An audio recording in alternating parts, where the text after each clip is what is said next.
Indonesia harus menelan kekalahan melawan Cina yang notabene tim terlemah di grup ini. Cina yang sebelumnya hancur-hancuran dalam 3 laga awal tak pernah menang, malah mampu meraih poin penuh saat melawan timnas kita yang secara di atas kertas lebih mahal 3 kali lipat dari skuad Cina dengan bermaterikan banyak pemain dari liga-liga Eropa.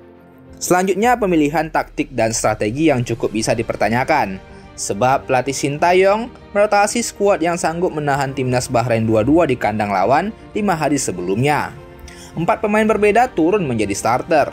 Perubahan itu justru menjadi bumerang. Beberapa kali terlihat para pemain kurang palu jika dibandingkan dengan tim yang biasa bermain. Memang untuk kali ini, kritik kita harus berikan kepada pelatih timnas kita Sintayong, agar kedepannya dapat menjadi bahan evaluasi bagi pelatih. Terdapat beberapa keputusan aneh dari dirinya dalam laga ini. Yang pertama, Eliano Reinders tidak masuk dalam daftar 23 pemain untuk lawan Cina. Hal ini menjadi salah satu pertanyaan yang mengapung. Bila keputusan ini murni karena pertimbangan teknis, hal ini jadi makin dipertanyakan mengingat Sandy Walsh juga disebut tidak dalam kondisi 100% bugar. Eliano padahal bisa menjadi sosok pengganti untuk posisi wingback kanan saat timnas Indonesia butuh perubahan. Sintayong lebih mempercayakan posisi tersebut kepada Asnawi yang pada laga ini malah tampil underperform. Kedua, Tom Haye yang tidak masuk ke dalam starting line up. Di usia 29 tahun, Tom Haye seharusnya bisa menjadi salah satu pemain paling berpengalaman di timnas Indonesia. Namun, Tom Haye tidak dipilih oleh Sintayong sebagai starter. Tom Haye baru masuk di babak kedua saat timnas Indonesia tertinggal 2 gol. Tom Haye pada akhirnya menjadi sosok yang mencetak gol balasan untuk timnas Indonesia di babak kedua.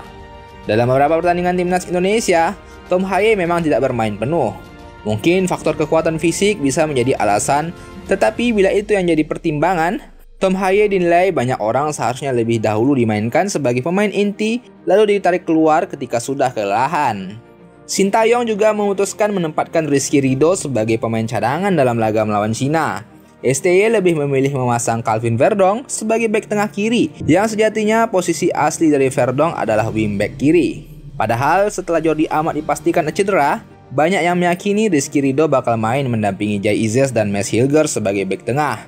Rizky Ridho baru bermain di awal babak kedua saat Indonesia sudah ketinggalan 2 gol. Di laga ke depan, Sintayong memang sepertinya harus memilih memainkan salah satu antara Calvin Verdong atau Shane Patinama sebagai wingback kiri dengan tidak mengorbankan posisi bek tengah asli. Keputusan Sintayong selanjutnya yang banyak dipertanyakan adalah mengembalikan kapten tim kepada Asnawi alih-alih Jai Izes sebagai kapten utama.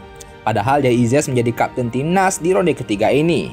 Selayaknya Jai Izes lebih cocok mengemban ban kapten di laga-laga besar menghadapi tim-tim kuat Asia, dikarenakan ia memiliki komunikasi yang kuat dan leadership yang baik. Terbukti di 3 laga awal timnas ronde ketiga ini. Kebiasaan berpindah-pindah ban kapten ini bakal mengurangi chemistry pemimpin di lapangan terhadap rekan-rekannya. Maka seharusnya STY sudah menetapkan pilihan kapten utama kepada pemain yang sudah pasti selalu diandalkan masuk ke dalam starting line up. Kemudian harus diakui Asnawi Mangkualam tidak bermain di level terbaik. Namun Sintayong tidak segera menarik keluar kapten timnas Indonesia itu. Asnawi sering kehilangan momentum ketika timnas Indonesia menyusun serangan. Meski demikian, Sintayong masih mempercayakan posisi tersebut kepada Asnawi hingga menit ke-85. Arhan yang masuk menggantikannya justru lebih berkontribusi lewat lemparan jauhnya yang membuahkan gol bagi Tom Haye. Dari kekalahan melawan Cina ini, timnas Indonesia diharapkan bisa mengevaluasi segala kekurangan yang ada dalam tim dan teruntuk pelatih Sintayong agar lebih punya pakem tetap dalam strateginya di tiap pertandingan. Masih ada 6 laga lagi menuju Piala Dunia. Target realistis kita kini tertuju pada 4 besar saja. Tak perlu muluk-muluk mengincar lolos otomatis dengan meraih peringkat kedua. Perlu juga kita menekankan kepada supporter dan fans timnas Indonesia buat menahan ekspektasi yang terlalu berlebih dan berpikir lebih logis dalam mendukung timnas Indonesia. Sebab terkadang ekspektasi kita yang terlalu besar justru memberikan tekanan kepada para pemain dan pelatih.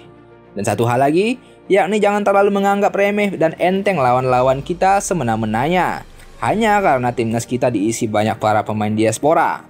Sebab walau dengan materi para pemain dari liga-liga Eropa, sepak bola tak hanya dilihat dari aspek statistik, namun dilihat dari permainan di lapangan. Bola itu bundar, Jadi segala sesuatu kemungkinan bisa saja bakal terjadi. Semangat Timnas Indonesia! Raihlah hasil maksimal di 6 laga selanjutnya. Bagaimana menurut kalian, Bung? Coba tuliskan tanggapan kalian di kolom komentar. Dan jangan lupa buat like serta subscribe channel Bung Bil supaya kalian tak ketinggalan berita-berita menarik seputar sepak bola Indonesia dan mancanegara. Thank you.